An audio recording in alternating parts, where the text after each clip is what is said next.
Alia and Millie had just finished their English semantics class. They sat down and relaxed while reviewing the material they had just learned. They both also ate pudding, and Millie wanted to drink a bottle of water.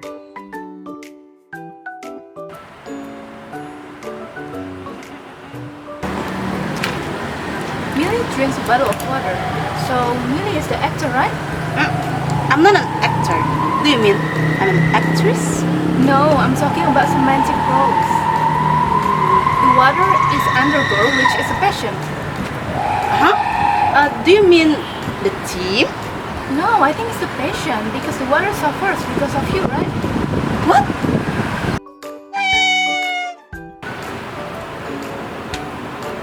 Hi guys, what are you guys arguing about?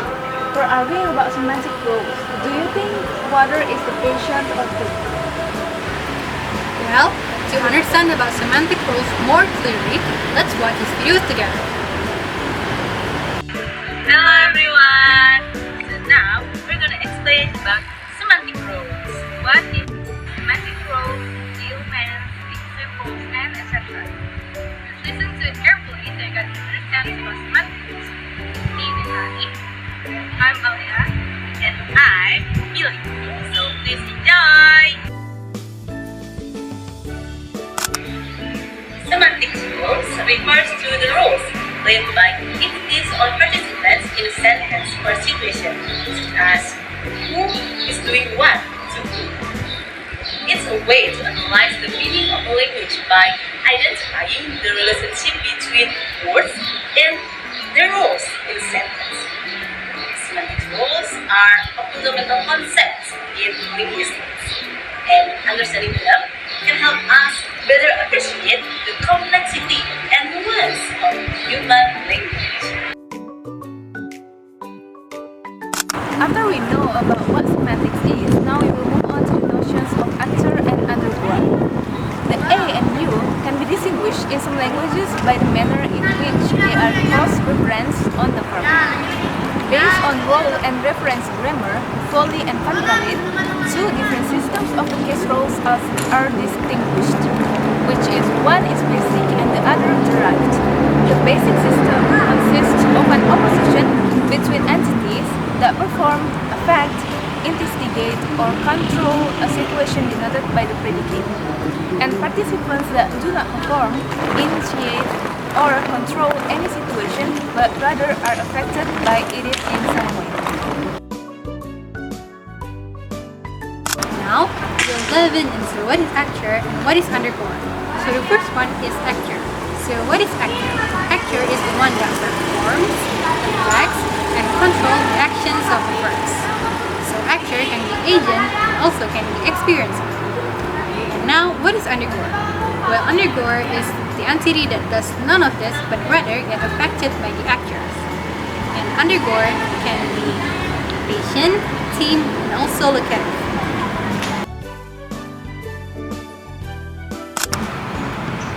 What's the agent? And what's the experiencer? Well, agent is the one that performs the actions. Like the examples in Alia breaks the glass. So Alia here is the agent. And for the experiencers, well, experiencer is the one that experiences something or perceives something. Like for the examples, and I see the pictures. So I here is the experiencer.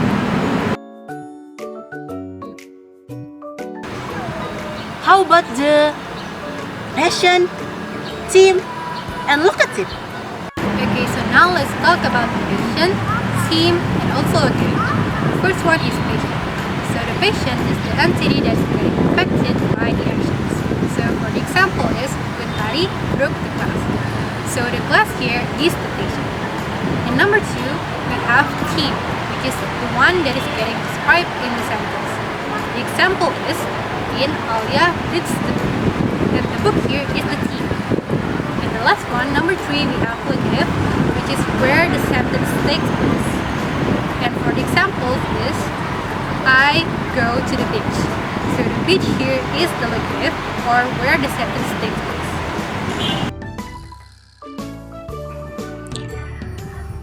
Alright guys, so here comes another examples. So another examples that we have here is she opened the door. So she here is the actor or someone that does the actions. Or if we want to specify it more, so she opens the door. She as an actor here refers to she as an agent. Alright, maybe another one examples to make it clear. So another example that we have here is they built a house. So we want to know what a house is. They built a house. A house here is the team. How can we know that it is a team? Well, a team is the one that is being described in a sentence, and it is usually a noun. So here we can know that a house is a team.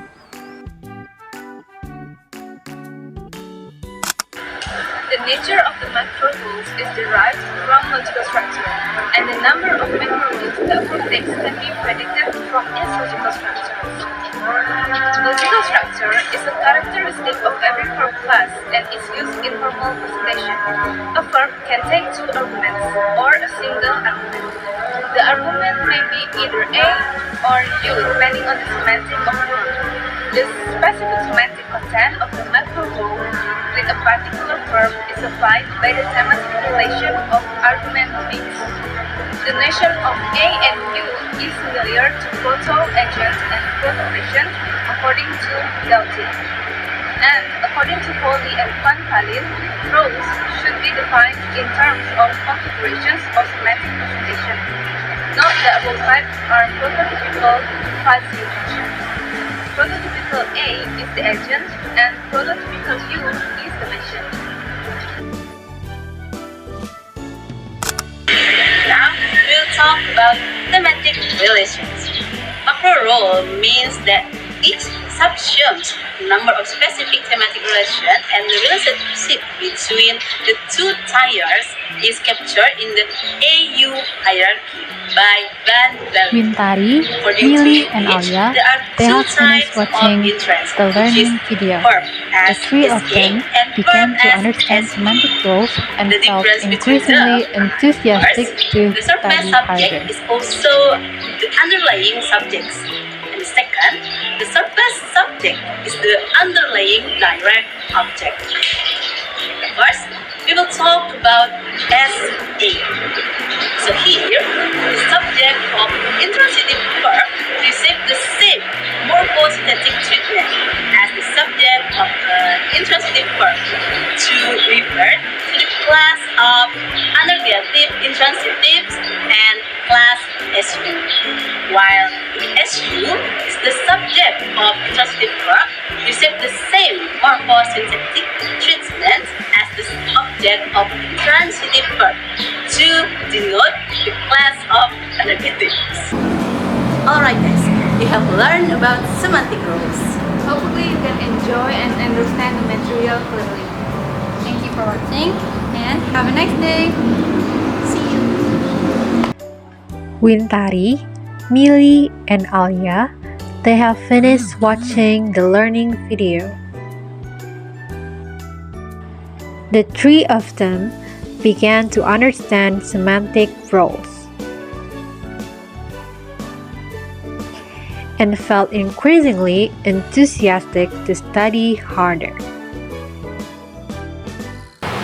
Now guys, did you understand now? Exactly. So, I'm right, isn't it? So water is a team because it is not get affected directly by Millie. And if you think about it logically, water cannot get hurt or feel sick.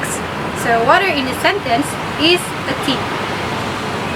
Yeah, semantics is interesting. I want to learn more and more about it.